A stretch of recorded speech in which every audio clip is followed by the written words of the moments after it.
Bonjour, bonjour frères et sœurs,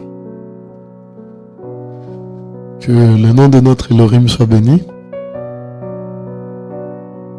Nous sommes très heureux, ce matin de prendre encore langue avec vous. Après quelques temps d'absence, quelques temps d'interrogation, quelques temps de combat, de lutte, de prière aussi.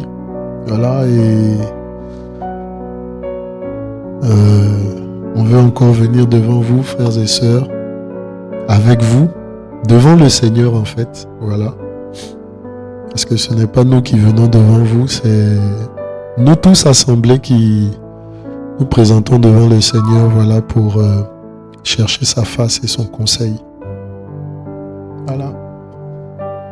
Et que son nom soit béni, lui qui nous donne encore cette occasion-là, de venir devant lui, de venir devant sa face, de venir dans sa présence.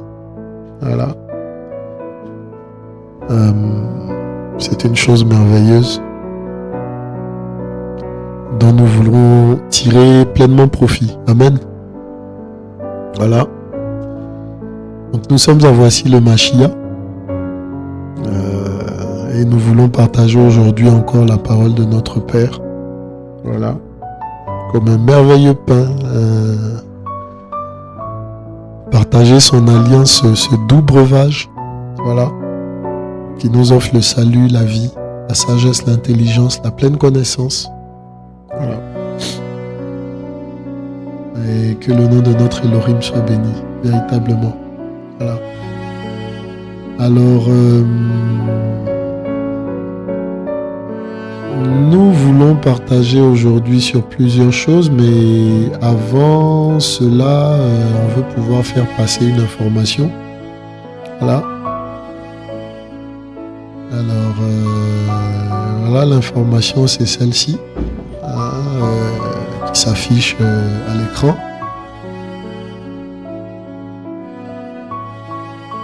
Donc, il y aura une formation biblique sur Abidjan du jeudi 26 au samedi 4 novembre 2023. Donc, en principe, c'est tous les soirs à 18h à Abidjan Guest House, à la Riviera 2, à Toban, près de Doraville. Et le contact pour s'inscrire, 01 70 659 943 et 07 10 226 920. Donc ces numéros-là sont WhatsApp, vous pouvez appeler soit directement, soit par WhatsApp, pour pouvoir vous faire inscrire. Selon la parole du Seigneur, les programmes sont gratuits. Ne vous attendez pas ou ne soyez pas bloqués par le fait que est-ce qu'il ne faut pas payer quelque chose et tout. Non, pas du tout. C'est entièrement gratuit. La parole du Seigneur ne se vend pas. Les dons, les grâces du Seigneur, les charismes du Seigneur ne se vendent pas, ne se monnaient pas. Donc c'est entièrement gratuit, frères et sœurs. Donc formation du jeudi 26 octobre. Donc c'est dans moins d'une semaine bientôt ou dans une semaine, au samedi 4 novembre 2023. Nous avons la joie de recevoir depuis hier déjà la première missionnaire. Et puis bien d'autres personnes viendront par la suite. Et le programme débutera ce jeudi prochain. Que le nom du Seigneur soit béni. Alors, nous voulons partager aujourd'hui la parole en nous basant sur le livre de Matthios au chapitre 24. Au chapitre 24. Et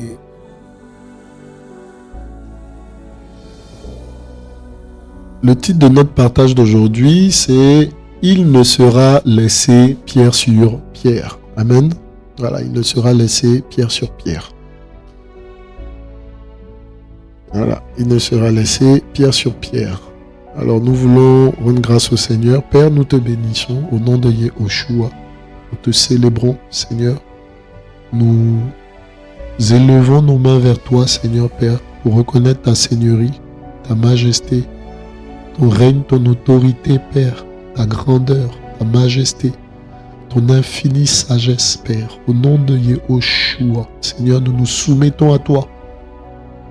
Nous nous soumettons à toi encore au nom de Yahushua, Seigneur Père. Viens nous enseigner, viens nous parler, viens nous ouvrir les yeux, Seigneur Père, sur la grandeur de ta sagesse, Père, au nom de Yahushua, afin que nous puissions discerner, Seigneur Père, pleinement ta parole pour nous préparer, pour marcher selon tes voies, Papa, au nom de Yahushua. Redresse ce qui est tordu, Seigneur Père. Aplanis ce qui est élevé, Seigneur, au nom de Yahushua. Ce qui est sinueux, redresse-le, Père, au nom de Yahushua. Garde-nous dans tes voies, que nous ne sortions pas du chemin, Seigneur, au nom de Yahushua.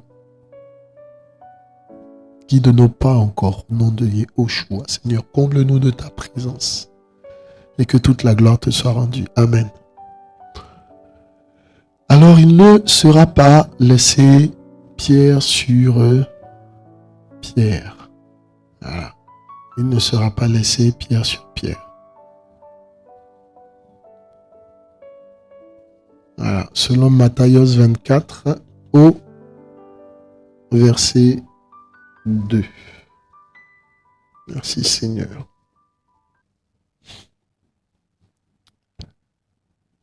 Alors, que nous dit la parole? Nous allons prendre donc nos Bibles. Voilà. Dans le livre de Matthieu, chapitre 24. Matthieu, chapitre 24. Voilà. Matthieu. Voilà. Matthieu 24.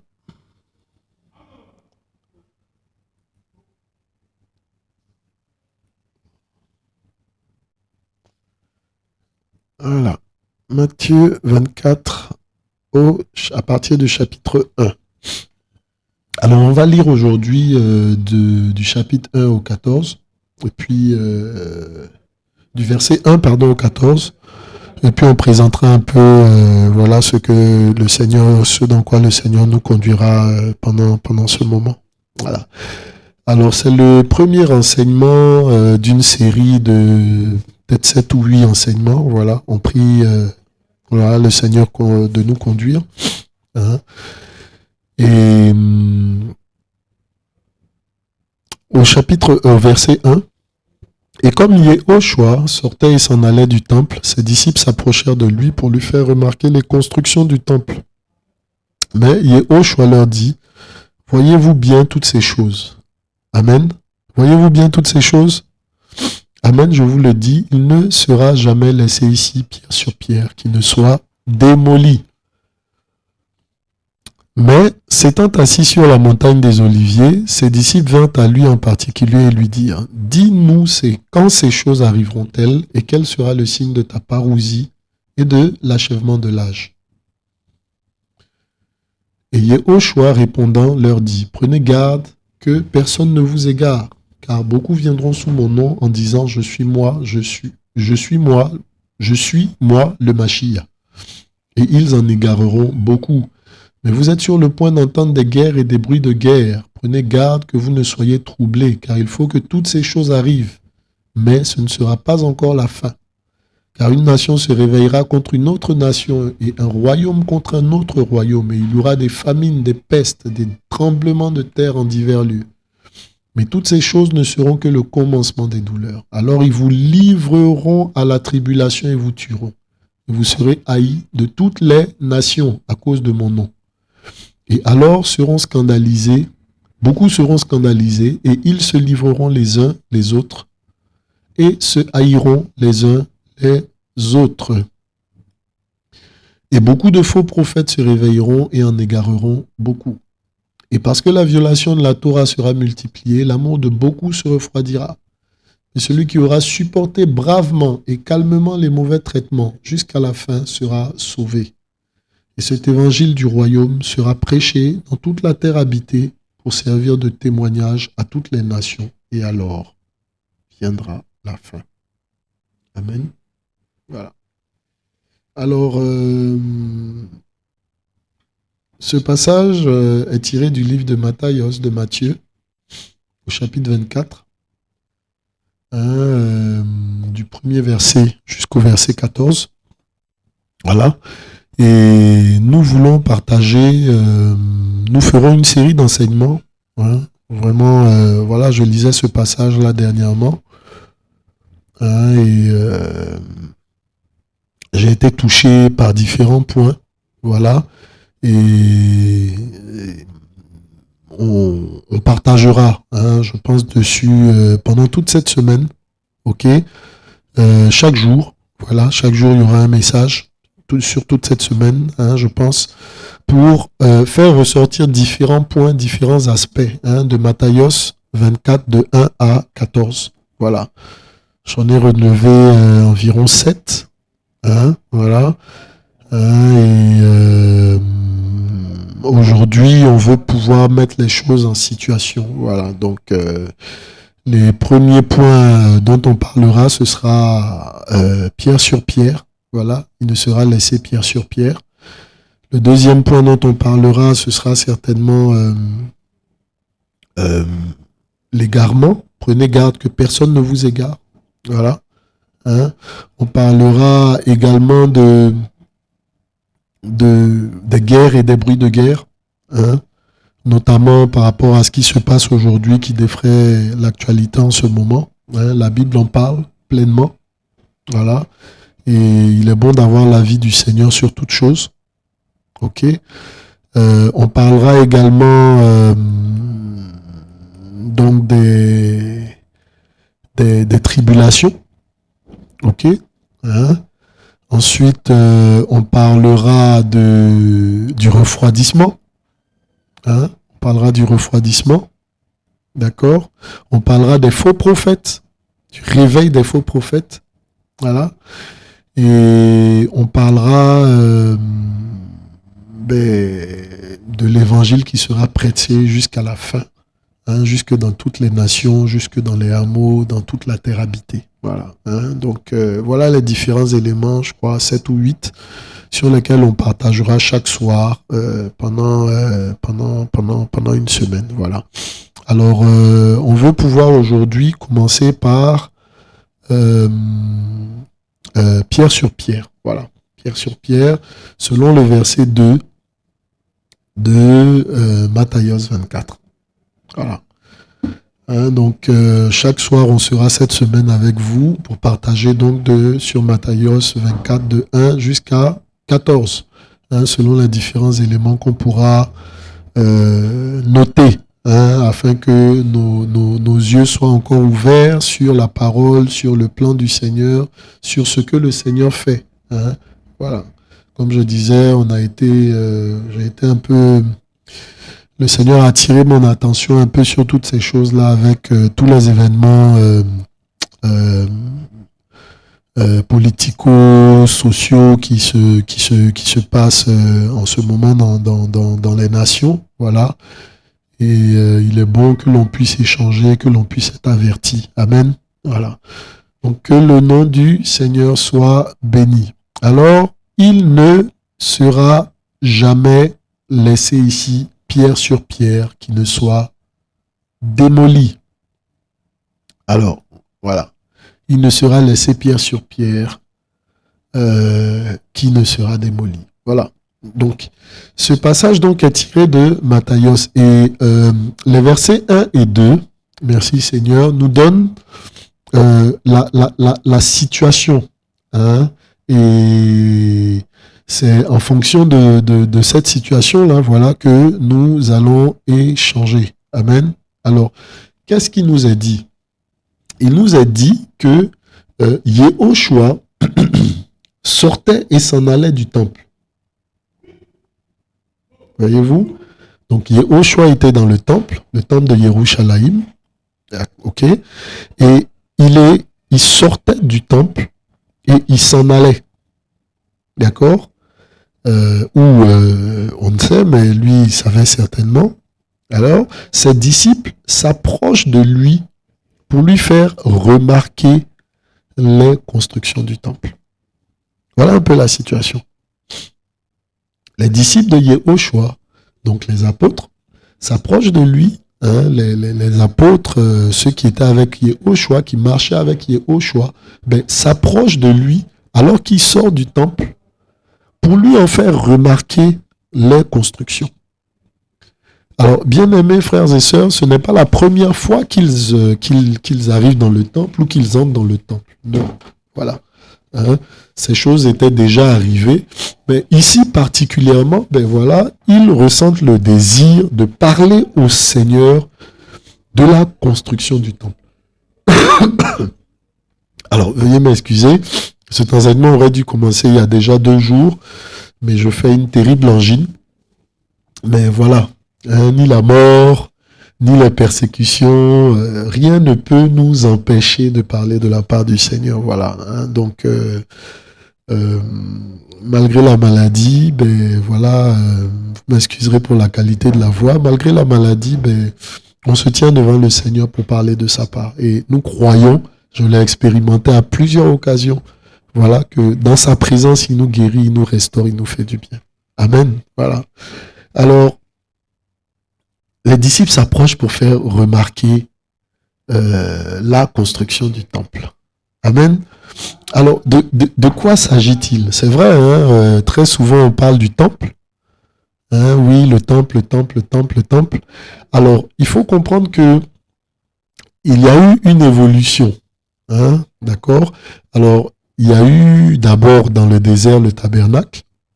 OK, hein, qui était fait en peau de bélier, de tesson, tout ça, voilà, hein, et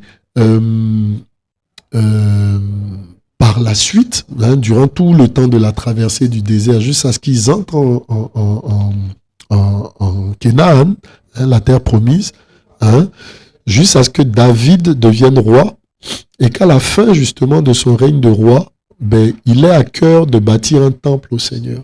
Et le Seigneur de lui répondre que le temple ne sera pas bâti par lui parce qu'il est un homme de guerre, mais que ce sera bâti par son fils. Voyez-vous? Et son fils, une fois accédant au temple, chez l'homme, hein, Salomon, chez l'homme, bâtira effectivement ce temple-là, selon la parole du Seigneur. OK? Hein? Et ce temple-là sera détruit. D'accord, hein, le Seigneur viendra répandre sa présence dans ce temple-là. Hein, ce temple-là manifestera la gloire du Seigneur. Tout le temps, voilà. Malheureusement, pendant tout ce temps-là, hein, suite à Shalom, voilà, qui lui-même de son vivant à la fin de son règne a commencé à se détourner du Seigneur. Voilà. Ce temple-là va demeurer là jusqu'à ce que Yerushalayim soit envahi par Nebuchadnezzar. D'accord, hein, je pense dans les années 600 avant Yehoshua. OK, donc dans les années 600 avant Yehoshua, hein, il y a eu d'abord le schisme d'Israël, donc les 12 tribus vont se diviser, hein, suite au règne de Shalom, sous le règne de son fils. Hein, je crois qu'il y a Robam, hein, donc tout le peuple va se ranger derrière Jéroboam, d'accord? Donc 10 tribus derrière Jéroboam, se détachant du règne de David, de la lignée de David, voilà. Et ils vont avoir Samarie pour capitale, voilà. Et on les appellera royaume du Nord et tout ça, voilà. Et en dessous, royaume du Sud ou royaume de Juda. Hein, donc avec la tribu de Juda et la tribu de Benjamin, d'accord? Ils auront pour capitale Yerushalayim. Donc ceux-là vont continuer, si vous voulez, à certains moments en respectant la parole quand il y aura des temps de réveil, et à d'autres moments vraiment dans une totale idolâtrie, une totale apostasie, ils vont fonctionner, d'accord? Hein? Donc le royaume du Nord sera envahi par les Assyriens. Hein, et plus tard, voilà, le royaume de Yehuda sera lui aussi envahi par les Babyloniens, par Nebuchadnezzar. Hein. Le temple sera pillé, dépouillé, tout ça, mais bien avant ça, ben, on voit que le Seigneur, hein, notamment dans une vision qu'il montre à, je crois, Yehezkel, voilà, se retire du temple. D'accord, il retire sa gloire, il retire sa présence du temple et tout. Voyez. Alors,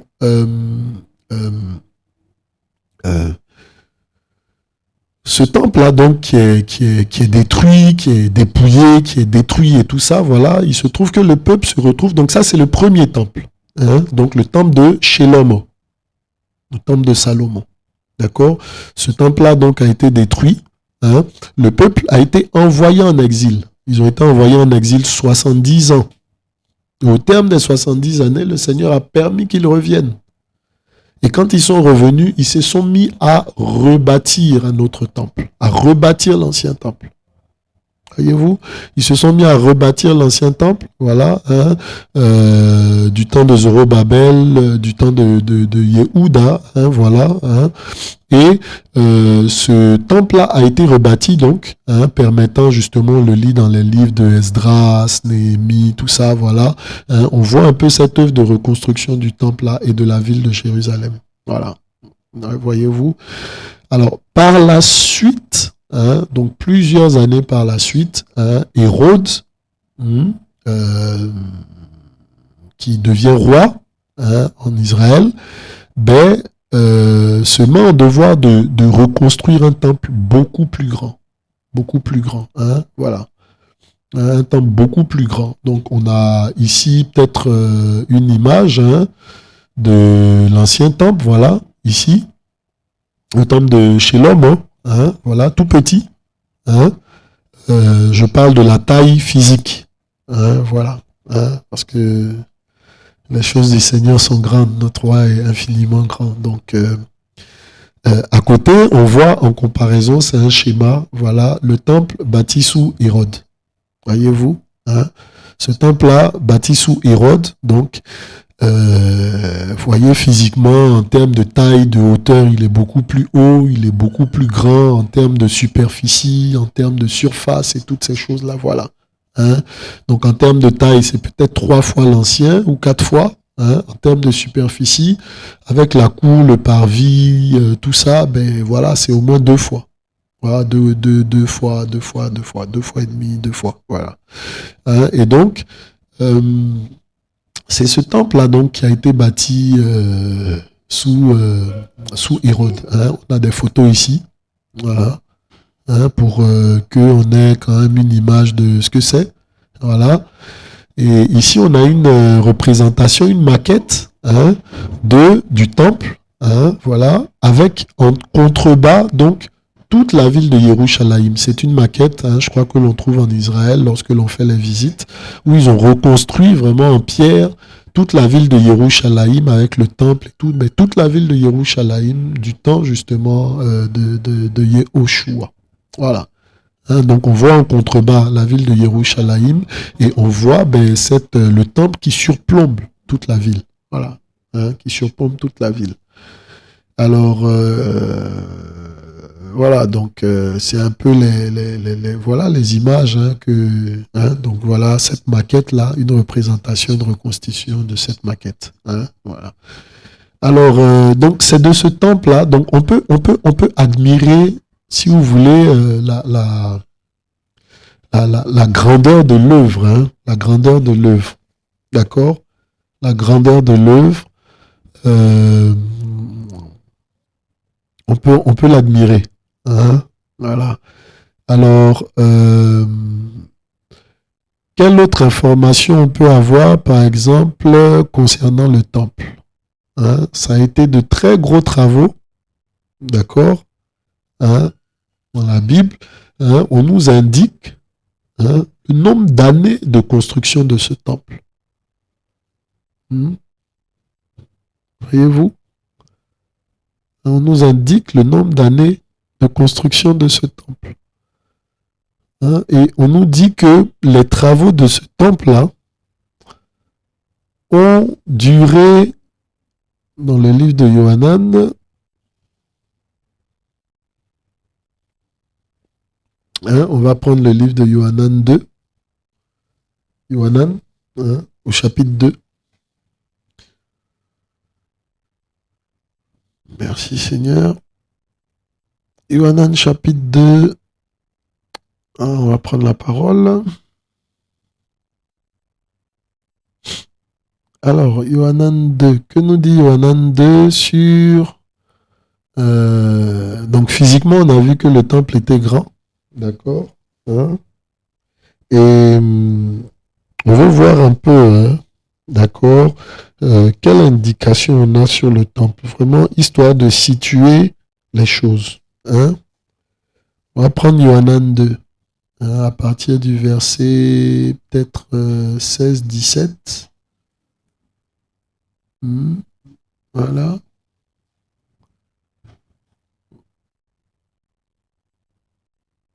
À partir du verset 17, Yohanan 2, mais ses disciples se souvinrent qu'il est écrit, le zèle de ta maison m'a dévoré. Les Juifs donc répondirent et lui dirent, quel signe nous montres-tu puisque tu fais ces choses? Yehoshua répondit et leur dit, détruisez ce temple et en 3 jours je le ressusciterai.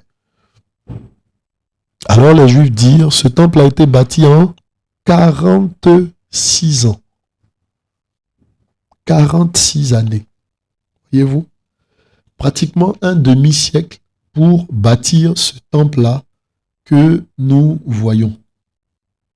Voyez? 46 années pour élever les pierres, pour ériger les pierres, pour les tailler. D'accord? Il faut comprendre que les travaux que nous avons aujourd'hui sont totalement différents. D'accord? Il faut pouvoir tailler ces pierres-là. C'est des bâtiments qui étaient faits en pierre. Il faut les tailler. Il faut leur donner la forme. Il faut que les formes s'imbriquent les unes dans les autres. Tout ça, voilà. Et c'était des travaux immenses. Immenses. Voyez-vous? Et ce temple-là surplombait toute la ville. Toute la ville. Toute la ville. Toute la ville. Ce temple était paré d'or à l'intérieur. Voilà, juste pour information, historiquement, ce temple était paré d'or. Les comptes rendus qui nous sont faits justement de l'invasion de Titus en 70, voilà, nous expliquent qu'un feu s'est déclaré justement à l'intérieur du temple et les gens ont raclé, si vous voulez, ont récupéré l'or même qui était sur les murs, qui recouvrait les murs et tout et tout. Voyez, c'était une œuvre immense. D'accord? Une œuvre d'une très grande beauté. Voyez-vous? Voilà. Une œuvre d'une très grande beauté, une très grande construction. Architecturalement, voilà, on le voit. Avec des colonnes, des piliers à l'intérieur et tout ça. Ok? Voilà. Et il a été construit pendant 46 années. 46 années. C'est l'âge d'une personne. C'est la durée de vie d'une personne. Voyez-vous? 46 années.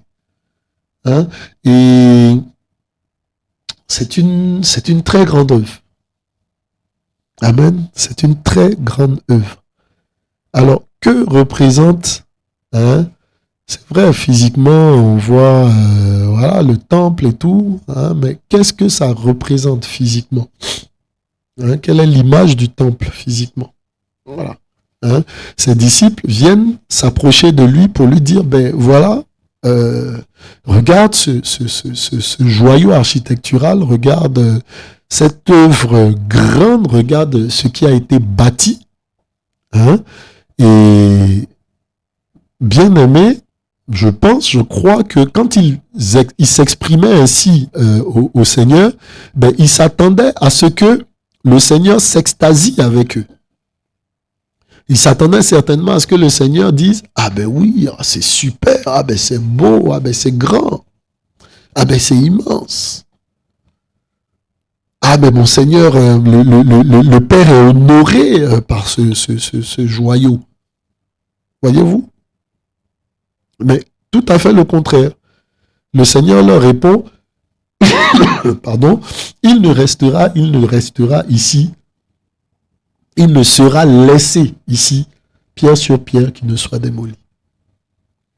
Donc, en lieu et place justement de l'extase, de l'étonnement, hein, c'est le terme que la Bible utilise souvent, en lieu et place de l'étonnement devant la grandeur de l'œuvre, ben, le Seigneur dit qu'il va détruire cette œuvre. Hein, que cette œuvre-là sera démolie. Démolie qui est le contraire, si vous voulez, de construire. Et la démolition, ben, a cet aspect particulier-là que généralement la démolition, elle est volitive, elle est voulue. Elle est voulue. Un des aspects de la démolition, c'est que c'est une œuvre qui est organisée, c'est une œuvre qui est orchestrée. Hein? Ce n'est pas quelque chose qui nous tombe dessus comme ça, c'est pas cassé, c'est démoli, c'est deux choses différentes. D'accord? Démolir, c'est s'organiser, c'est mettre en place des actions pour détruire quelque chose. Voilà. Casser, ça a plutôt un aspect de surprise, hein? de non planifié, si vous voulez. Vous voyez? Donc, le terme que le Seigneur utilise montre que c'est une œuvre qui est planifiée, qui est organisée. Ce sont des actes qui sont posés de façon voulue, de façon arrangée, de façon organisée. Voilà. Aujourd'hui, lorsqu'on bâtit des immeubles, hein, on a bâti des immeubles, ils sont en pleine ville, en plein milieu de la ville. Hein, lorsque l'on estime qu'ils sont vieux et qu'on veut bâtir de nouveaux immeubles dessus, par exemple, hein, ou bien lorsque quelqu'un vient racheter cette ancienne bâtisse-là pour bâtir quelque chose de plus rentable, de plus grand, de plus conforme, hein, aux normes actuelles et tout ça, ben, qu'est-ce qu'on fait? On ne fait pas appel à des casseurs, on fait appel à des démolisseurs. Aujourd'hui, c'est une fonction. Aujourd'hui, c'est une profession. Donc, on n'engage pas n'importe qui pour démolir. On prend le temps, c'est-à-dire le démolisseur, il vient, il regarde déjà la structure. Quand il finit de regarder la structure, ben, il regarde les matériaux qui ont été utilisés justement pour construire. Et en fonction de ça, il regarde ce qu'il va utiliser pour démolir. Il regarde aussi l'environnement. Est-ce que la chute justement du bâtiment ne va pas tomber sur des maisons environnantes, ou est-ce que la poussière, tout ça ne va pas engendrer des perturbations et toutes ces choses-là, voilà.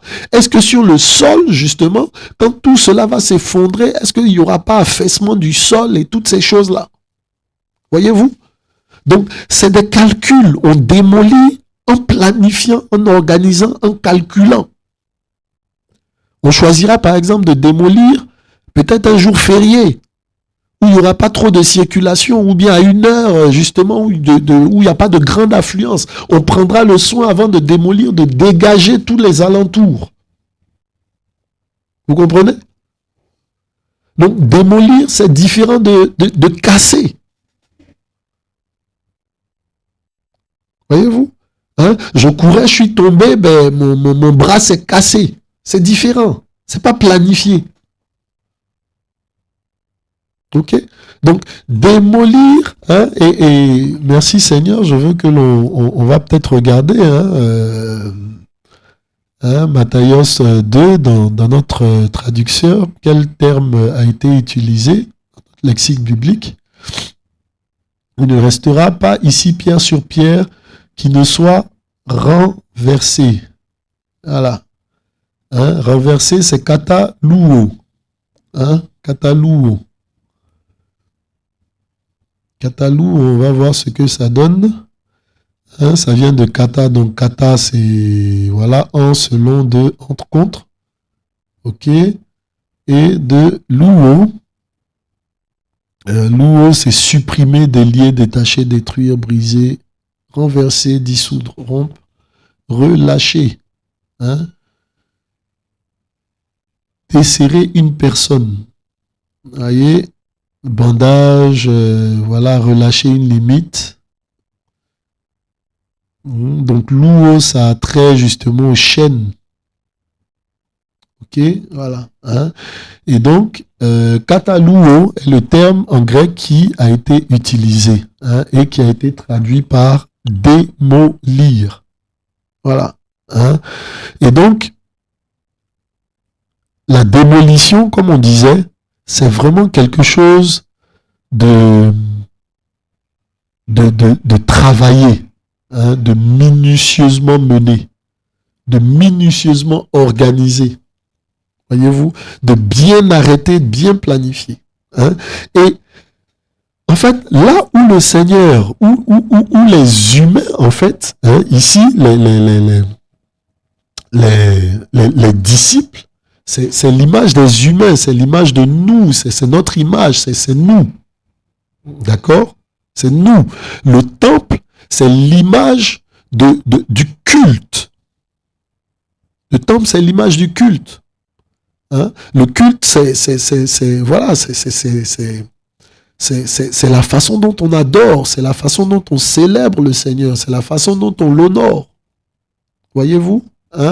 Et le Seigneur est en train de nous dire ici, en fait, que tout ce sur quoi, en fait, les Juifs s'appuyaient, tout ce sur quoi les Juifs pouvaient avoir de l'orgueil, tout ce sur quoi ils pouvaient bâtir leur foi, t'entends? Tout cela, le Seigneur prendrait le temps, prendrait le soin de le démolir, frères et sœurs. C'est lourd, hein? Voilà. C'est vraiment lourd.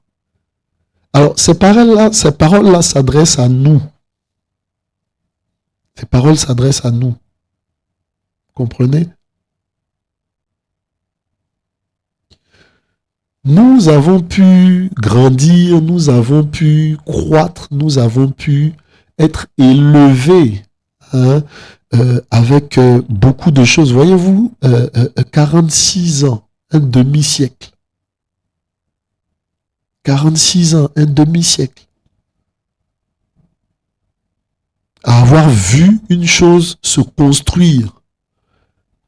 Et après avoir vu cette chose-là se construire, cette chose-là vit, elle est là, elle marche avec nous, elle est là continuellement avec nous. On fonctionne en fonction ou bien selon cette chose-là. Voilà, parce que c'était le centre de la vie des Juifs. Les Juifs devaient se déplacer chaque année à travers des pèlerinages pour aller justement à Yerushalayim, pour célébrer l'Orim au sein du temple. Voyez-vous, chaque année. À plusieurs occasions, il y avait par exemple le moment de la consommation de la dîme. On va voir Matthios, on va voir par exemple Deutéronome 14. Voilà, juste pour vous dire. On se comprendra. Devarim 14.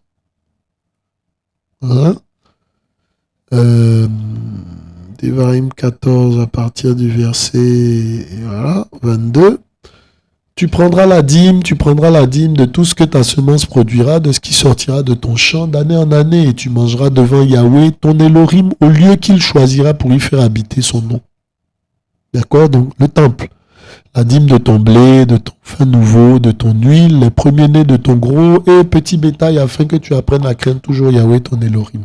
Quand le chemin sera trop long pour toi, donc vous voyez qu'il se déplaçait. La dîme, c'est pas en n'importe quel lieu. On aura un enseignement là-dessus. Donc, voyez, frère, ce que vous appelez dîme aujourd'hui n'a rien à voir. Voilà.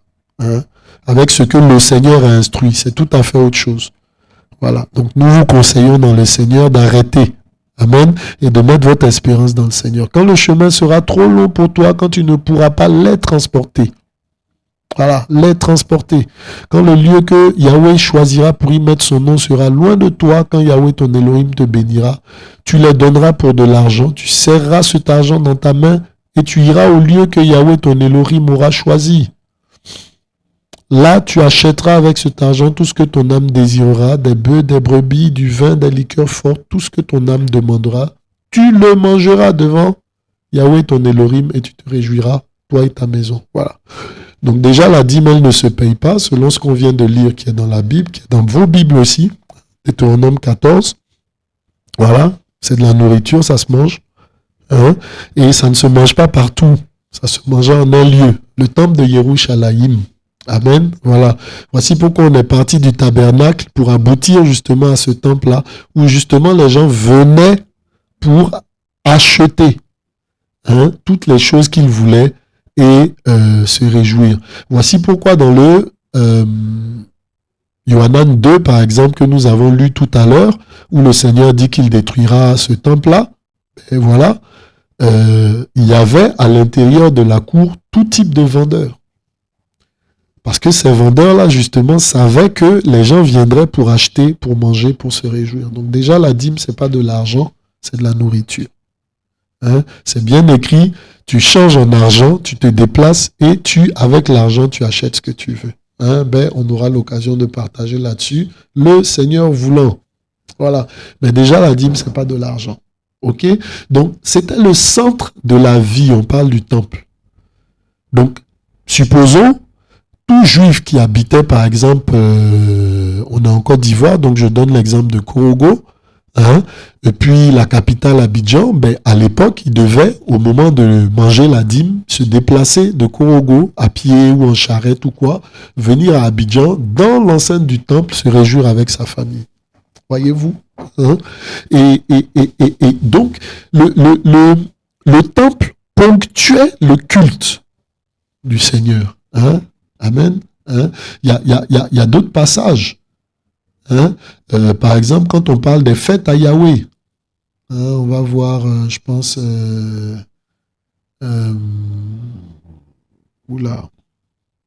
va voir les différentes fêtes au Seigneur, les différentes fêtes à Yahweh. Je crois qu'on a un souci avec...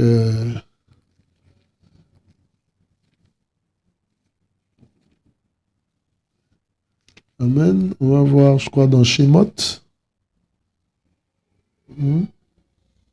Shemot 23, 14. Voilà. Shemot 23, à partir du verset 14. Alors, 3 fois par année, tu me célébreras une fête, tu garderas la fête des pains sans levain, tu mangeras des pains sans levain pendant 7 jours, comme je t'ai ordonné au temps fixé du mois d'Abib. Voilà. Car c'est en ce mois-là que tu es sorti d'Égypte. Voilà. Mes faces ne se verront pas avides. Et la fête de la moisson, celle des prémices de ton travail, de ce que tu auras semé dans les champs, ainsi que la fête de la récolte après la fin de l'année, quand tu auras recueilli des champs le produit de ton travail. 3 fois l'année, tous les mâles seront vus aux faces du Seigneur Yahweh. Amen. Voilà. Tu ne sacrifieras pas le sang de mon sacrifice avec du pain levé et la graisse de ma fête ne passera pas la nuit jusqu'au matin. Tu amèneras à la maison de Yahweh ton Elohim les prémices de tes premiers fruits du sol. Tu ne feras pas cuire le chevreau dans le lait de sa mère. Voyez-vous?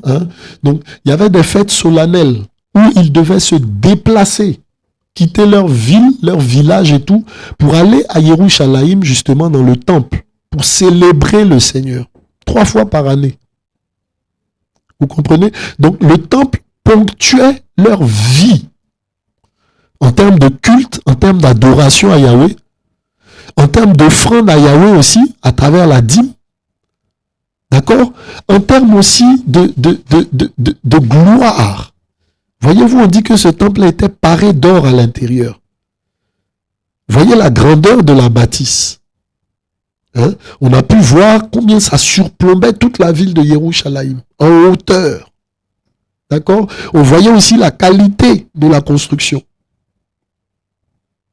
Vous voyez? Donc, humainement, c'était une gloire, ce temple-là. En termes de culte, en termes d'adoration, c'était tout ce sur quoi, justement, Israël avait fondé sa vie, son culte, son adoration. Voyez-vous?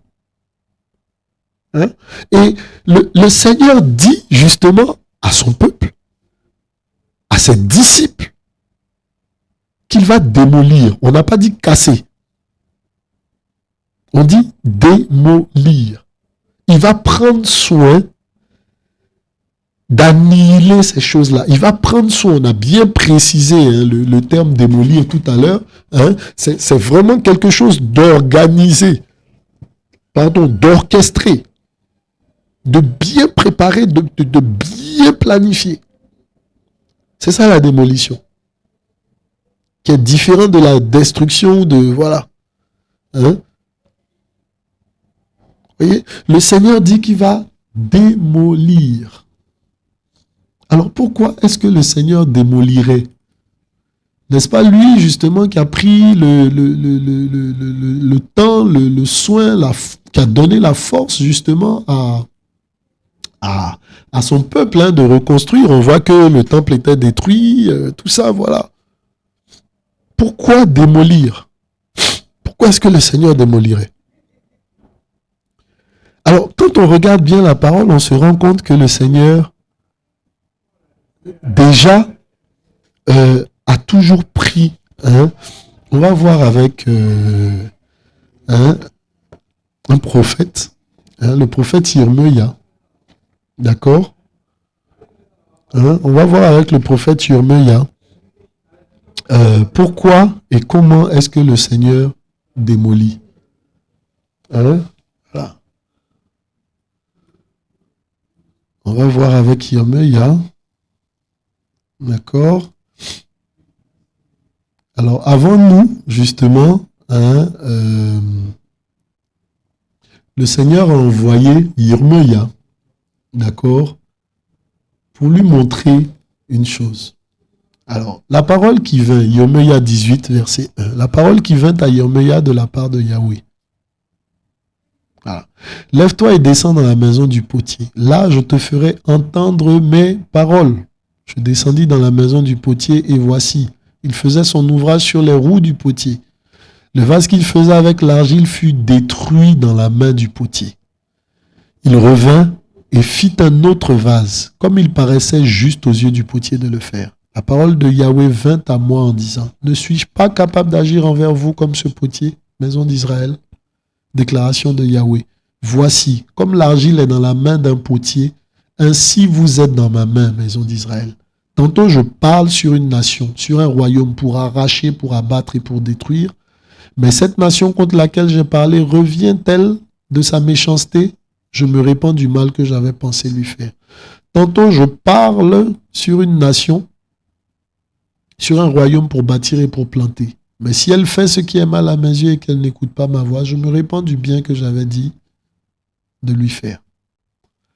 Maintenant, s'il te plaît, parle aux hommes de Yehuda. Voilà. Ainsi de suite. Voyez? Et donc, on voit ici que Yirmeya est envoyé par le Seigneur pour observer quelque chose. Alors, Yirmeya, le Seigneur lui dit, va chez le potier, regarde ce qu'il fait. Et là-bas, le Seigneur permet à Yirmeya de voir un potier qui fait justement un vase, un pot. Et le vase n'étant pas bon, ce vase-là justement est brisé. D'accord? De sorte à faire un autre vase. Amen. De sorte à faire un autre vase. Voyez-vous? Alors, ici, oui, on utilise le terme brisé. D'accord? On utilise le terme brisé ou détruit. OK? Voilà. Donc, le vase, lorsqu'il ne convient pas, lorsqu'il n'est pas un vase qui convient aux choses du Seigneur, d'accord? Le Seigneur, qu'est-ce qu'il fait? Il vient démolir, il vient briser. Et il vient démolir et briser, pas dans le but de laisser les choses telles quelles, non. Il vient pour faire une autre œuvre plus excellente que l'ancienne. Amen. Plus excellente que l'ancienne. Voyez-vous? Donc, c'est une œuvre aussi du Père. Le Père fonctionne ainsi. Parce que voilà, on peut être choqué. Ben waouh, 50 ans pour construire, c'est la volonté du Seigneur. C'est là-bas que le Seigneur faisait résider son nom et tout ça. Et puis bon, ben, il dit qu'il va démolir. Et on entend que démolir, justement, c'est une œuvre que le Seigneur planifie. Voyez-vous? Organise. Alors pourquoi est-ce que le Seigneur prendrait du soin justement à détruire quelque chose justement où on l'adore, où on l'élève et tout et tout? Ah, frères et sœurs, voilà un exemple. Ici avec Israël. Voyez? Hein? Ici avec Israël. Donc, comprenez, frères et sœurs, que le Seigneur détruit tout ce qui n'est pas fait à sa gloire, ou il détruit même ce qui est fait à sa gloire à la base, mais qui à un moment se détourne de ses voies. Amen. Amen. Voilà. Alors, on va prendre Béréchit, pardon. On va prendre Béréchit, on va prendre Béréchit 11. Merci Seigneur. Hein? Alors, toute la terre était d'un seul langage et d'une seule parole. Et il arriva, comme il se déplaça à l'Orient, qu'ils trouvèrent une vallée en terre de Shinéar et y habitèrent. Ils se dirent l'homme à son compagnon, venez, faisons des briques et cuisons-les au feu. La brique devint pour eux de la pierre et le bitume devint pour eux de l'argile. Ils dirent, venez, bâtissons-nous une ville et une tour dont la tête soit jusqu'aux cieux. Faisons-nous un nom de peur que nous ne soyons dispersés sur les faces de toute la terre. Yahweh descendit pour voir la ville et la tour que les fils des humains bâtissaient. Yahweh dit, voici ce peuple est l'un est un. Et ils ont tous un seul langage. Cela, ils commencent à le faire. Maintenant, rien de tout ce qu'ils ont projeté d'accomplir ne leur sera inaccessible. Allons, descendons et là, confondons leur langage afin que l'homme n'entende plus le langage de son compagnon. Yahweh les dispersa de là sur les faces de toute la terre et ils cessèrent de bâtir la ville. C'est pourquoi on l'appela du nom de Babel, car c'est là que Yahweh confondit le langage de toute la terre. Et c'est de là que Yahweh les dispersa sur les faces de toute la terre. Amen. On voit ici l'exemple d'une ville. Hein, voilà, Babel. Ok. Une ville bâtie par Nimrod. Hein, et dans laquelle Nimrod, justement, que l'on qualifie comme l'un des premiers grands sur la terre, invita justement tous les humains de l'époque qui parlaient la même langue, tout ça, il les invita à bâtir une tour qui touche au ciel. Voyez-vous? Et qu'est-ce que le Seigneur décida de faire? De détruire ce qui ne lui plaisait pas. Ce qui n'était plus conforme à sa volonté ou qui n'était pas conforme à sa volonté. On a vu le pas du tout conforme, ici on voit le pas du tout conforme à la volonté du Seigneur, la tour de Babel, détruite. Donc le Seigneur, il vient, il constate, puis il détruit. Amen. Il vient, il constate et il détruit. Parce que ça ne l'honore pas. Amen. Vous voyez? Donc ce n'est pas la première fois que le Seigneur fait ça. Ok? Hein? Ce qui ne lui convient pas est détruit. On a vu l'exemple avec le potier. Hein? Le but, c'est vraiment de comprendre et de fixer, de poser les bases justement pour la suite de l'enseignement qu'on aura. Lorsque quelque chose ne convient pas au Seigneur, le Seigneur détruit cette chose-là, bien-aimé. Il faut que nous le comprenions. Amen. Ce qui ne convient pas au Seigneur ne subsiste pas. Il faut que nous le comprenions, il faut que nous le saisissions, frère. Amen. Voici pourquoi lorsque le Seigneur intervient quelque part, il démolit. Il prend soin de casser, de détruire, de briser, bien comme il faut. Amen. Hein? Et je prie vraiment que l'on puisse saisir ces choses-là. Donc, on le voit avec la tour de Babel. Voyez-vous? Hein? Alors, toujours dans Béréchit, hein? Hein, on va voir Bereshit, voilà, hein, le monde avant le déluge. Donc bien avant Nimrod. Hein, or il arriva quand les êtres humains commencèrent à se multiplier sur les faces du sol et qu'ils eurent engendré des filles, que les fils d'Élohim, voyant que les filles des êtres humains étaient belles, ils en prirent pour femmes parmi toutes celles qu'ils choisirent. Yahweh dit, mon esprit ne contestera pas à perpétuité avec l'être humain, car il n'est que chair et ses jours seront de 120 ans. Voilà. Hein? On peut lire plus loin. Yahweh vit que la méchanceté de l'être humain, verset 5, était très grande sur la terre. Hein? Bereshit 6, verset 5. Et que toute la structure des pensées de son cœur n'était que mal en tout le temps. Donc l'être humain était très méchant et toute la structure de la pensée de son cœur. La structure là, ça nous fait penser encore à moi, Shashbat Esbaz, je crois. Hein? Amen. Yetzer, c'est bâtir, hein? Forme, charpente. Voyez-vous un peu? Donc, c'est une construction. Les pensées de nos cœurs aussi sont une construction. C'est une architecture, frère. Hein, ça, là, ce sera le deuxième volet. Amen. Mais on voit ici, justement, que il y a une construction en l'homme. Que l'homme est bâti. L'homme est un bâtiment, en fait, frère. L'homme est un bâtiment. On parle de la structure de la pensée. Amen. Hein? Ce qui n'est pas traduit convenablement hein, dans, par exemple, d'autres versions, Louis II, par exemple, qui dit toutes les pensées du cœur. Non.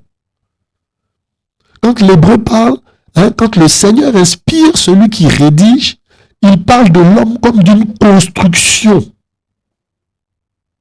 Et c'est important, frères et sœurs, que les choses soient traduites comme telles qu'elles ont été écrites. L'homme est un bâtiment. L'homme est une construction. Frère, l'homme est un temple. Vous êtes le temple du Saint-Esprit. Amen. Hein, on y arrivera. Mais nos pensées, les pensées de nos cœurs, tout ça là, ben, nous sommes une construction. Nous sommes, frère, nous sommes un bâtiment. Nous sommes quelque chose qu'un potier a formé, a façonné. Et quand ça ne lui convient pas, frère, il brise. Quand ça ne lui convient pas, frère, il démolit. Et il prend son temps, frère. Il prend son temps, il s'organise. C'est méticuleux, c'est minutieux. C'est parfait. De sorte à ce que tu ne peux pas en réchapper, mon frère, ma soeur. C'est pas possible. De la même façon, on a dit là que les démolisseurs prennent le soin de prendre en compte tous les paramètres. Hein, le vent, la direction du vent, le lever du soleil, son coucher, tout ça là, l'orientation de je sais quoi. Toutes ces choses-là sont prises en compte. Le Seigneur de même, il prend en compte tous les aspects. Frère, quand le Seigneur veut te détruire, quand le Seigneur veut démolir tout ce sur quoi tu t'es appuyé dans ta vie, mon frère, tu ne peux en réchapper. Tu ne peux en réchapper. Tu auras beau lutter des années, tu auras beau lutter tout le temps. Tu ne peux pas t'en sortir, frère. Tu ne peux pas, ma soeur, c'est pas possible. Toi que le Seigneur attend à ses pieds, tu as lutté toutes ces années, tu as combattu toutes ces années, tu as essayé de fuir, de te cacher toutes ces années de sa face. Laisse-moi te dire aujourd'hui, mon frère, ma soeur, que tu ne peux pas te cacher de la face du Seigneur. Tu ne peux pas empêcher la main du Seigneur de faire ce qu'il a décidé de faire dans ta vie. Toute cette structure qu'il y a en toi de pensée, de fonctionnement, d'organisation qu'il veut briser là, qu'il veut démolir, le Seigneur, mais il le fera. Ah, on est tombé en même temps, là, voilà, dans la deuxième partie. Vous voyez? Donc, le Seigneur détruit, il démolit. Il prend son temps, il s'organise pour démolir nos vies, frère.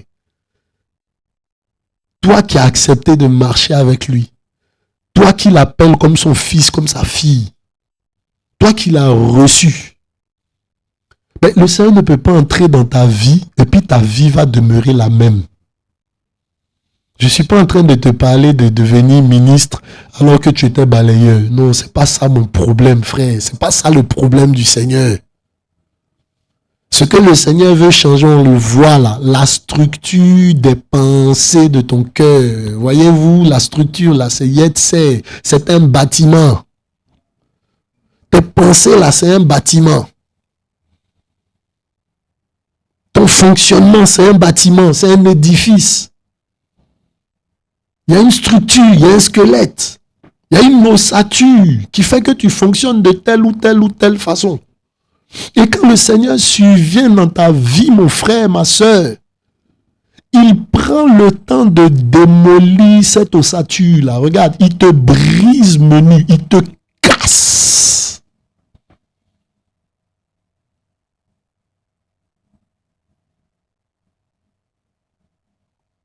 Voilà, ceux qui sont dans la marche avec le Seigneur, non, mais on est toujours la même personne depuis des années, tout ça là. Tu n'as pas encore rencontré le Seigneur.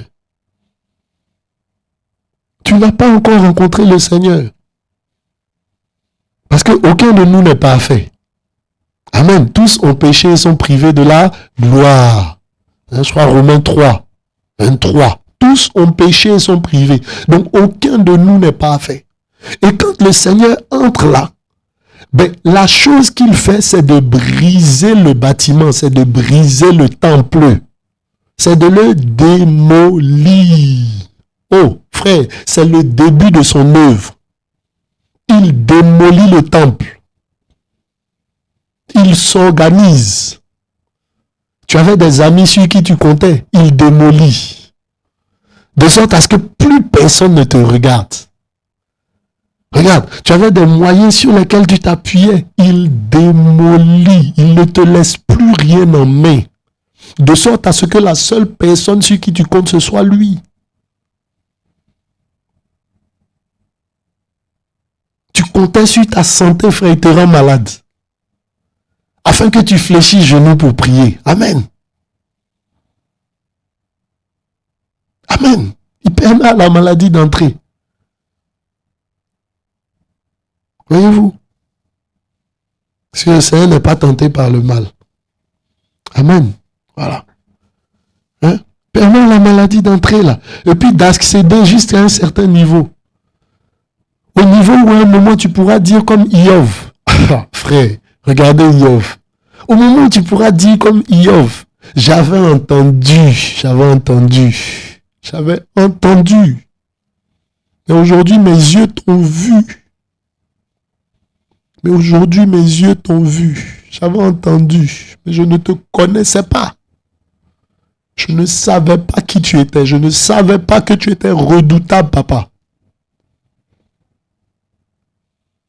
Aujourd'hui, mes yeux t'ont vu. Voilà ce que Iov a pu dire quand le Seigneur a pris le temps de le démolir, frère. Démolir, frère. Démolir. Iov avait tout ce que l'homme pouvait espérer. Tout. Des biens, la renommée, toutes ces choses-là. La gloire, la santé. Quand le Seigneur est entré dans sa vie bien comme il faut, pourtant il priait. On dit qu'il faisait des jeûnes, il priait pour ses enfants et tout et tout. Voilà. Mais le Seigneur n'avait pas encore traité. Quand le Seigneur en a fini avec Iov, frère, quand le Seigneur a commencé à intervenir dans sa vie, a commencé à le démolir là, frère, on dit qu'il était galeux, ou lépreux, ou je ne sais pas quoi. Regardez, il se grattait avec des tessons de bouteilles. Amen. Au point où sa femme le regardait pour lui dire, mais regarde, Yov, maudit le Seigneur, et puis toi-même là, faut mourir, et puis on n'en parle plus. Voyez-vous? Le Seigneur, frère, il démolit, regarde, c'est le début, mon frère, ma soeur, de son œuvre dans ta vie, son action dans ta vie. Tant qu'il ne t'a pas démoli, tu ne le connais pas. Est-ce que tu peux comprendre ça, mon frère, ma soeur? Le Seigneur démolit. Voyez-vous? Toutes ces années de fonctionnement, tu es né comme ça, tu as grandi comme ça, tu as vécu comme ça. Quand le Seigneur entre dedans, il démolit parce que ça ne lui convient pas. Amen. Amen. Il démolit parce que ça ne lui convient pas. C'est son œuvre, c'est l'œuvre du Père.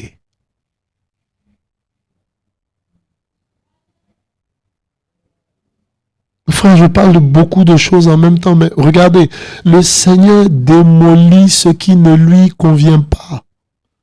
Ce monde-là sera démoli parce que ce monde-là ne lui convient pas, mon frère. Tout ce qui fonctionne en dehors de la pensée du Seigneur, tout ce qui n'a pas la structure de la pensée du Seigneur, tout ce qui n'est pas bâti comme le Seigneur veut. Parce que, regardons, on a vu dans Jean 2, il dit qu'il détruira le temple et il rebâtira en 3 jours. Frère, c'est l'œuvre de la croix. Il faut que tu meures.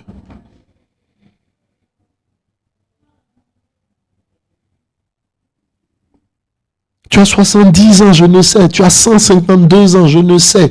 Tu as 12 ans, je ne sais. Mais quand tu rencontres le Seigneur, la façon dont tu as été bâti qui ne lui convient pas, le Seigneur l'a démoli. Et cette œuvre-là, oui, elle peut être physique, mais elle est premièrement spirituelle. On le voit, la structure de la pensée du cœur. Et on le voit ici justement du temps de Noah avec le déluge, justement, le Seigneur est venu démolir toutes choses. Démolir, c'est pas orchestré ça. Où on prévoit d'avance une barque, pour y mettre certaines personnes, pour y conserver certaines personnes, pour raser tout le reste. C'est de la démolition. Amen. Amen. Voyez-vous, on peut le voir encore dans Genèse. Genèse, on va voir, 18-20. Là. On a un souci de connexion, là, je pense.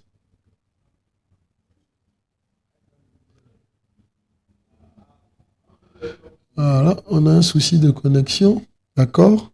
Ben, on va lire, on va procéder, voilà, comme on le faisait habituellement. Voilà, on a un souci de connexion.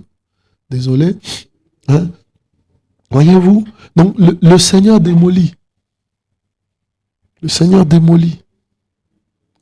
On le voit, on voulait lire Genèse 12, Genèse, pardon.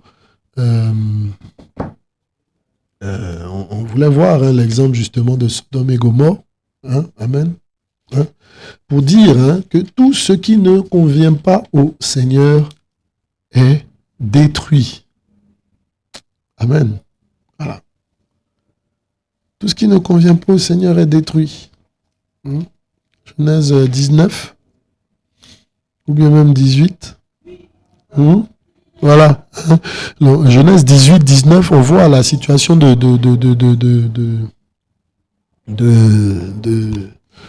Sodome et Gomorrhe. Voilà.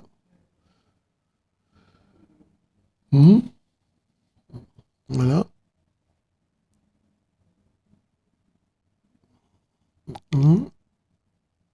Alors, dans Genèse 18, par exemple, Abraham deviendra-t-il... voilà, ces hommes se levèrent.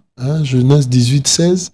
Ces hommes se levèrent de là et regardèrent en face de Sodome. Abraham alla avec eux pour les accompagner. Yahweh dit, cacherai-je à Abraham ce que je fais, moi? Abraham il deviendra une nation grande et puissante. Toutes les nations de la terre seront bénies en lui, car je l'ai distingué afin qu'il ordonne à ses fils et à sa maison après lui de garder la voie de Yahweh, en pratiquant la justice et la droiture, afin que Yahweh fasse venir sur Abraham tout ce qu'il a dit. Yahweh dit, le cri de détresse contre Sodome et Gomorrhe est grand et leur péché est extrêmement pesant. Je descendrai maintenant et je verrai s'ils ont agi tout à fait selon le cri de détresse qui est venu jusqu'à moi. S'il n'est pas ainsi, je le saurai. Voyez, hein? Les hommes se détournèrent de là et allèrent. Abraham se tenait encore debout face à Yahweh. Abraham s'approchait et dit, feras-tu périr le juste avec le méchant? Voilà. Donc ici, on voit que le Seigneur a connaissance de la situation de Sodome et de Gomorrhe, de la situation de péché. On dit le cri de détresse est monté jusqu'à lui. D'accord? Et il envoie ses anges pour constater avant de détruire. Et quand on lit par la suite Genèse 19, tout ça, on voit que ces anges vont constater qu'effectivement, le péché est avéré et que le Seigneur déploie un déluge de feu, voilà, pour détruire. On a eu le déluge avec les eaux au temps de Noah, le déluge avec le feu du temps de Lot, pour détruire Sodome et Gomorrhe. Amen.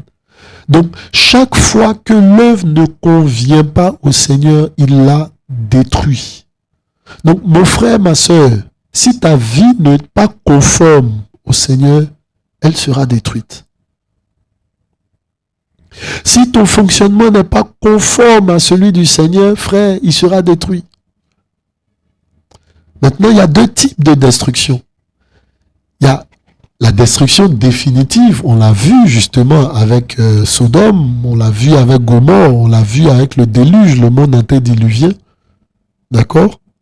Il y a cette destruction-là, de laquelle on ne se remet pas. Et il y a l'autre destruction. Là, donc la première destruction est un jugement. C'est un jugement, c'est une condamnation. C'est la main du Seigneur qui frappe pour sanctionner, pour punir, pour détruire, mais voilà, de sorte à ce que l'on ne se remette pas. Et il y a la deuxième destruction là, d'accord? C'est celle-là justement qui s'opère avec le potier. Donc on a vu les deux types de destruction. Celle-là que le Seigneur opère étant le potier. D'accord? Et c'est cette destruction-là qu'il fait dans nos vies. Amen. Nous qui avons accepté de marcher avec lui. Nous qui avons accepté de marcher avec lui, qui avons été touchés par sa grâce. Voyez, il détruit, il abolit, il brise tout, il démolit tout pour reconstruire quelque chose d'autre, on l'a vu avec le potier. Amen. Donc Israël, justement, était dans un fonctionnement, quand on revient à Matthieu 24, Israël était dans un fonctionnement, dans un culte, dans beaucoup de choses qui n'honoraient pas le Seigneur, qui n'honoraient plus le Seigneur. Et au choix, justement, comme du temps de ces anges-là, qu'il a envoyé, justement, à Sodome et Gomorrhe, à constater. Et il a décidé de frapper, de détruire, de démolir pour rebâtir autre chose. Voyez-vous, hein? Et il a annoncé justement dans le livre de Yohanan, lorsqu'il échangeait avec une de nos aînés dans la foi, la Samaritaine. Voyez-vous, hein? Dans Yohanan 4, dans son échange avec la Samaritaine, elle lui pose une question. Nos parents, d'accord, nos pères ont adoré sur cette montagne. Et vous vous dites que c'est à Yerushalayim qu'il faut adorer. Et Yehoshua lui répond pour lui dire, bien-aimé, ce ne sera ni sur cette montagne, ni à Yerushalayim. Démolition, frère.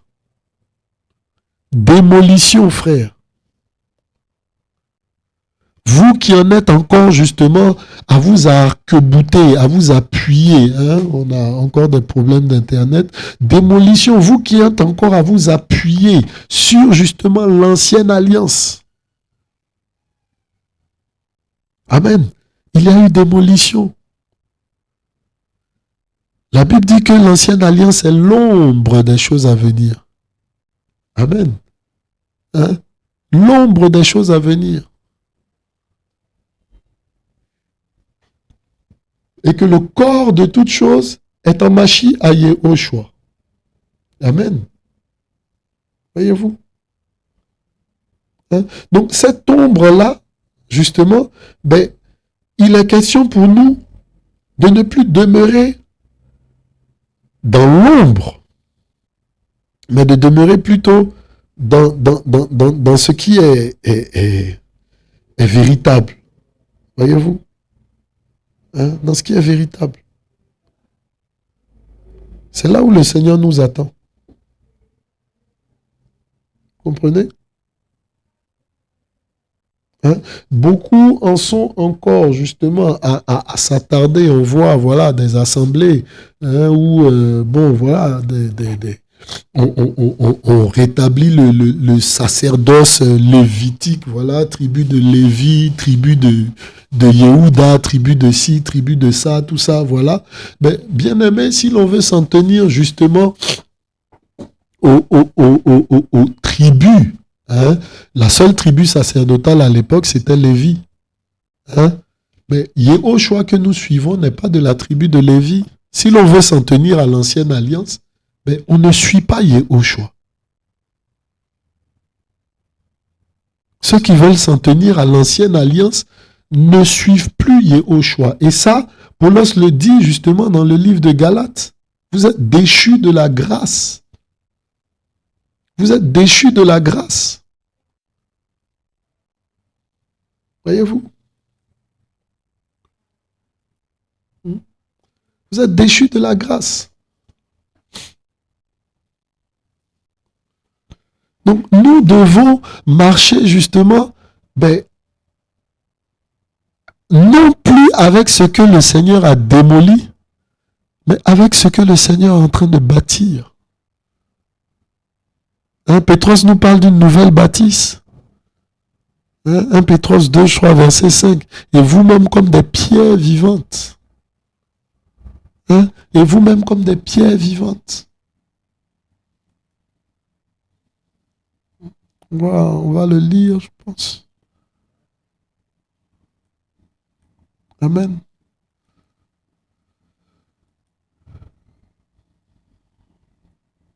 Voilà, vous aussi, comme des pierres vivantes, vous êtes édifiés. Donc, le Seigneur brise l'ancien temple, il brise l'ancienne organisation, il démolit dans le deuxième type de démolition. On a vu que c'était là où le Seigneur démolissait pour rebâtir. Hein, et notamment, c'est dans la vie de ceux qui l'ont reçu. Hein, à ceux qui l'ont reçu, il a donné le pouvoir, la capacité de devenir enfants d'Élohim. Voilà. Et comment justement il opère cette capacité-là de devenir enfant d'Élohim? Ben, c'est en détruisant pour rebâtir. Voyez-vous? Et Pétros en parle ici, comme des pierres vivantes, vous êtes édifiés, maison spirituelle. Vous êtes édifiés, maison spirituelle. Voyez? Hein? Donc, Pétros parle de la nouvelle construction, qui n'est pas une nouvelle construction physique, mais c'est une construction de l'être intérieur. Le Seigneur donc démolit notre être intérieur et il rebâtit autre chose, qui est conforme à sa parole, qui est conforme à son instruction, qui est conforme à sa pensée. Il brise l'ancienne structure des pensées de nos cœurs pour rebâtir une nouvelle structure des pensées de nos cœurs, conforme à sa parole, conforme à son esprit, conforme à sa vision. Voyez-vous? Et c'est la base de la vie. Amen. La marche avec le Seigneur commence à la mort. Le Seigneur dit, celui qui veut me suivre doit porter sa croix. Il dit dans sa parole que le grain de blé qui ne tombe en terre et qui ne meurt ne peut porter à nouveau du fruit. Donc, le principe avec le Seigneur, c'est la démolition de notre être intérieur pour rebâtir pour lui des personnes renouvelées. Soyez transformés par le renouvellement de l'intelligence. Mais comment cette intelligence est-elle renouvelée? Il faut que la première structure soit démolie. Il faut qu'elle meure. Voici pourquoi quand tu commences ta marche avec le Seigneur, mais tu te rends compte que plus rien ne marche. Ce qui marchait avant ne marche plus. Ceux de qui tu t'approchais avant ne s'approchent plus de toi, ils te rejettent. Il se peut par moments que toi-même tu forces, mais que ça ne marche pas.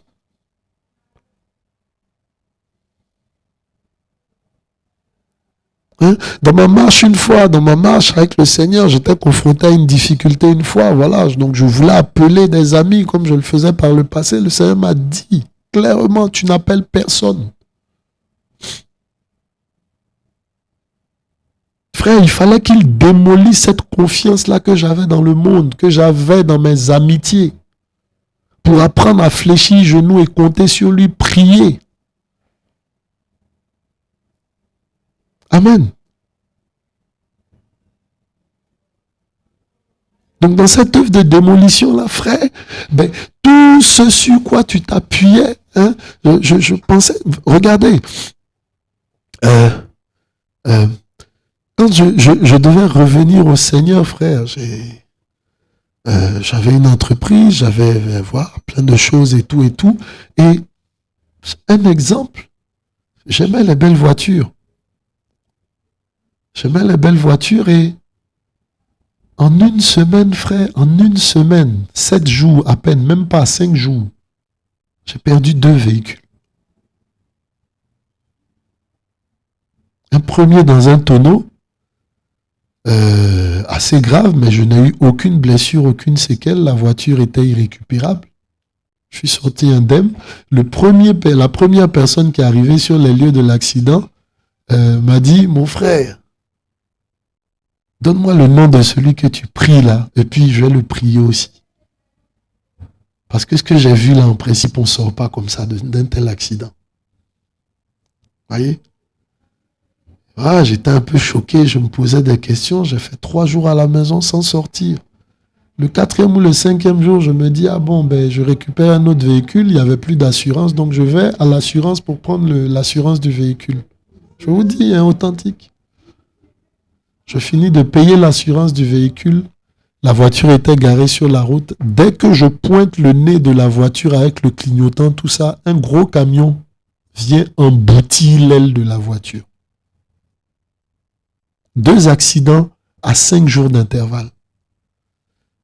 Vous voyez, un humain pourrait regarder ça et puis te dire, mon frère, va consulter, quelqu'un veut te tuer, ou ceci, ou cela, tout ça. Frère, quand le Seigneur a décidé de travailler dans ta vie, c'est ça là, la démolition. Voyez, et tout ce qui est véhicule que j'avais, tout ce qui était bling que j'avais, machin, sujet de gloire ou quoi, tout ça, le Seigneur a pris le soin d'enlever une à une ces choses-là, ce que le monde appelle dépouillement. On t'enlève toute ta gloire passée. Voilà ce que le Seigneur fait. Regardez avec Moshe. 40 ans de vie en tant que prince, en tant que roi de ce monde. L'Égypte était l'une des nations les plus puissantes en son temps. Et Moshe a été bâti, formé, a grandi justement, on dit dans toute la science. Le livre des Actes parle de Moshe en disant qu'il était puissant en acte et en œuvre. Grand sorcier. Voyez? Le Seigneur le dépouille. 40 ans dans le désert, derrière des moutons. Les frères, les moutons, ça sent pas forcément bon. Quand on va à l'abattoir, ben voilà, jugez-en vous-même de l'odeur. Voyez? De grands princes à prince des moutons. Voici l'œuvre, la deuxième démolition, là. Celle où le Seigneur est dans ta vie, frère. Où il veut casser le vase pour former un autre vase.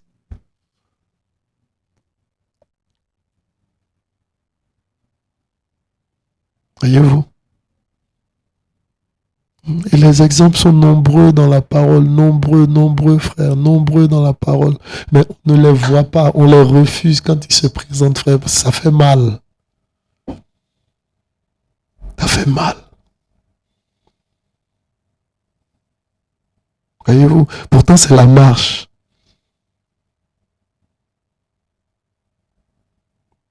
Je parlais une fois avec une maman. Je parlais une fois avec une maman. Oui, mais voilà, l'homme avec qui j'ai vécu toutes ces années, il m'a maltraité, machin, il m'a fait ci, il m'a fait ça. Voilà. Les enfants comme ça, les enfants comme ça. Rassure-toi, à un moment, je ne donne pas de nom. Voilà. Voilà, mais j'ai souffert et tout, j'ai souffert, voilà. Et en plus, on n'était pas mariés, mais j'aimais le Seigneur. Et puis le Seigneur me saisit là sur le moment. Puis je lui dis, mais maman, tu vois, parce que tu aimais le Seigneur et parce que le Seigneur te connaît justement. Parce qu'elle disait, il m'a chassé un matin comme une malpropre. Je lui ai dit, mais maman, c'est pas lui qui t'a chassé. C'est le Seigneur qui t'a fait sortir de sa maison. Parce qu'il te voulait à lui et il te voulait dans la sainteté. Voilà, tu vis avec quelqu'un qui te martyrise alors que vous n'êtes pas marié, vous avez des enfants, tout ça. Le Seigneur t'a retiré, il t'a mis à côté, il a démoli ce qui ne lui convenait pas pour bâtir autre chose avec toi. Elle m'a dit, waouh, c'est vrai mon fils, j'avais pas compris les choses comme ça. Je lui ai dit, maman, arrête de te fâcher ou bien arrête de te plaindre. Bénis plutôt le Seigneur pour ce qu'il a entamé dans ta vie. Et pour bien des situations, frère, parce que c'est difficile, parce que ça ne cadre plus avec ce à quoi on était habitué. Vous voyez sur les photos là, la place qu'occupait le temple. Mais une telle place là, une fois que c'est détruit, vous imaginez le vide qu'il y a. Mais le Seigneur crée ce vide là justement dans ta vie pour rebâtir de nouvelles choses avec toi. Ça, c'est la deuxième démolition. Voyez-vous? Et c'est la démolition dans laquelle le Seigneur envoie chacun de ses enfants, chacun de ceux qu'il aime, chacun de ceux-là qu'il appelle ses fils, ses filles. Et malheureusement, très souvent, on peut perdre pied. On peut perdre pied. Des gens qui avaient des postes, des titres, tout ça dans certaines assemblées, lorsqu'ils sont véritablement visités par le Seigneur ébranle toutes ces choses-là. Par moments, ils se retrouvent rejetés de ces assemblées-là, ils ne comprennent pas. C'est la main du Seigneur aussi.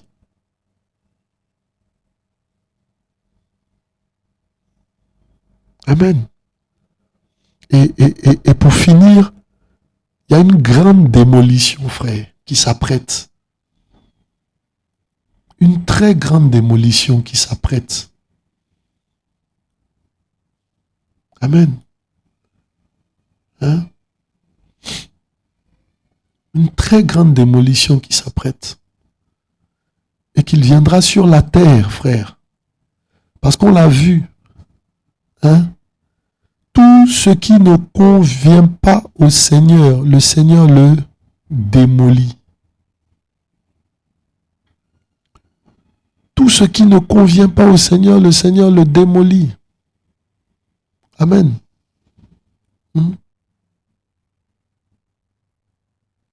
Tout ce qui n'est pas du Seigneur, qui n'est pas conforme à sa parole, amen, le Seigneur le démolit. Hein? Et on veut le voir justement dans la parole. Hein? Il y a une démolition qui arrive dans les nations. Hein? Donc tout ce que nous voyons justement est lié à ce projet, à ce programme de démolition-là. Amen.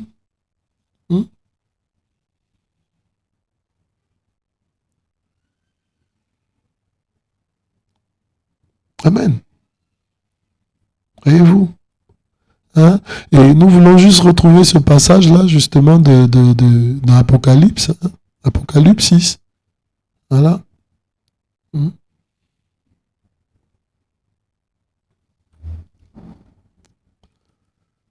Ah, Seigneur, merci, aide-nous. Et après ces choses, je vis une autre ville. Apocalypse 6, 18. Hein? Voilà, Apocalypse 6, 18. À partir du verset 1. Et après ces choses, je vis un autre ange descendant du ciel, ayant une grande autorité, et la terre fut illuminée de sa gloire. Il cria avec une grande force, une grande voix. Elle est tombée, Babel, la grande, et elle est devenue une demeure de démons et une prison pour tout esprit impur. Une prison pour tout oiseau impur et détesté. Amen. Hein? Voilà. Hein? Et j'entendis une autre voix du ciel disant, sortez d'elle mon peuple, parce que vous, mon peuple, afin que vous ne participiez pas à ses péchés et que vous ne receviez pas une part à ses fléaux. Voilà. Donc il y a une grande démolition qui vient. Une grande démolition qui vient. Et à partir de laquelle le Seigneur rebâtira une nouvelle terre et de nouveaux cieux. Voyez-vous? Hein? Une nouvelle terre et de nouveaux cieux. Comprenez? Hein? Et justement, cette démolition-là est en train est en marche. Cette démolition est en marche. D'accord? Et ce sont les différents signes justement de cette démolition-là que nous allons essayer d'étudier par la suite. Voyez? Et il vint à moi l'un des 7 anges, Apocalypse 21, 9. D'accord? Hein? Qui a les 7 coupes remplies des 7 derniers fléaux. Il me parla disant, viens, je te montrerai l'épouse de l'agneau, la femme.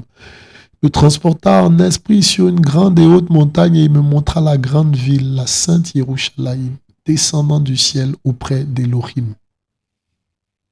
Voyez-vous? Descendant du ciel auprès d'Élohim. Hein? Donc, il y a une nouvelle Yerushalayim qui s'apprête aussi à être bâtie. Hein? Hein? Et qui apparaîtra, frère. Voyez-vous? Hein? Une fois tout ce que nous avons ici, justement, une fois que tout ce que nous avons ici sera détruit.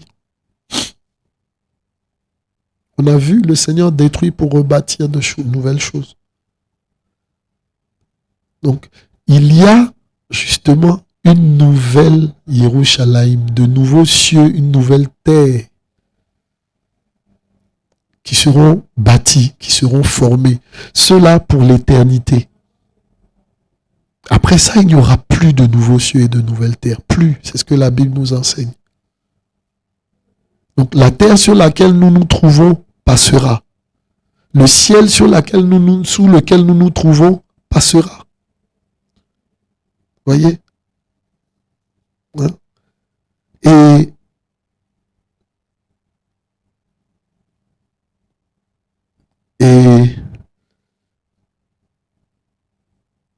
tous les événements, tout ce que nous voyons, tout ce que nous entendons, tout ce qui se passe actuellement justement et qui constituera, si vous voulez, les autres aspects ou bien les autres enseignements que nous aurons, les autres temps de partage que nous aurons justement, mais toutes ces choses-là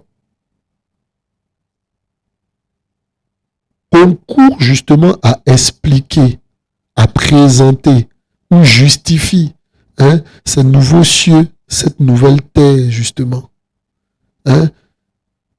qui remplaceront ces cieux et cette terre sur laquelle nous nous trouvons aujourd'hui. Voyez un peu. Et nous avons besoin d'être avertis. Parce que l'avertissement que nous venons de lire tout à l'heure dans Apocalypse, c'est sortez justement du milieu d'elle, afin de ne pas prendre part, non seulement premièrement à ses péchés, mais deuxièmement, de ne pas prendre part justement à la condamnation qui arrive sur elle.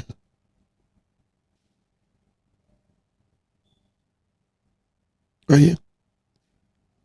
Et tous les éléments que nous constatons aujourd'hui, on aura l'occasion justement de partager, mais concourent, participent justement du jugement que le Seigneur est en train de préparer justement.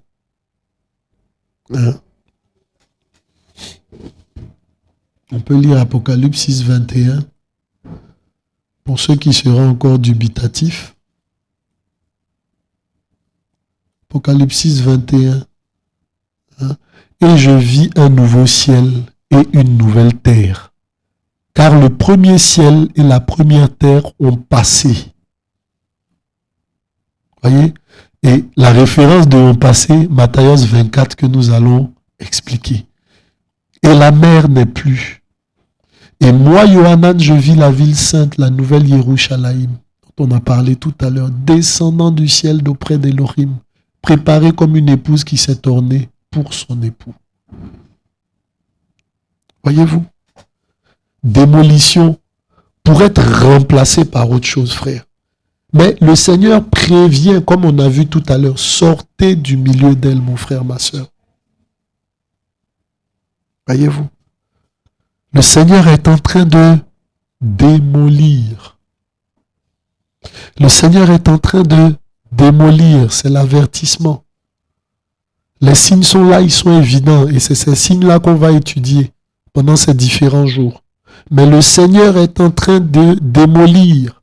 Yohanan a vu, lorsque le Seigneur parla à Yohanan, il dit, viens, je vais te montrer les choses qui arriveront.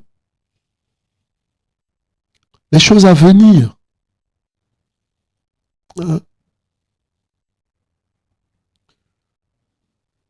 Amen. Monte ici.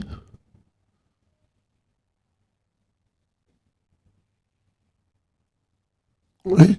Après ces choses, je regardais et voici une porte ouverte dans le ciel. La première voix que j'avais entendue comme celle d'une trompette, parlant avec moi, disant, monte ici, je te montrerai les choses qui doivent arriver après celle-ci. Et ces choses qui doivent arriver, justement, voilà, Apocalypse 21 nous dit, une nouvelle terre et de nouveaux cieux. Parce que la terre sur laquelle nous vivons va passer. La mer, tout ce que nous voyons va passer. Le Seigneur démolira toutes ces choses, rebâtira de nouvelles choses sur lesquelles il fera habiter justement ceux-là aussi qui auront été démolis et rebâtis, transformés, renouvelés. Ceux-là qui seront morts à leur vie passée pour vivre par la croix en Yehoshua. Ceux-là qui auront été ensevelis par la parole pour retrouver la vie en Yehoshua. Et mon frère, c'est pendant que tu vis que ces choses-là, tu dois les régler. On a lu l'avertissement tout à l'heure. Sors du milieu de Babylone afin de ne pas prendre part à la démolition qui arrive. Afin de ne pas être jugé, démoli, condamné justement, comme ce peuple-là du temps de Lot, comme ce peuple-là du temps de Noah.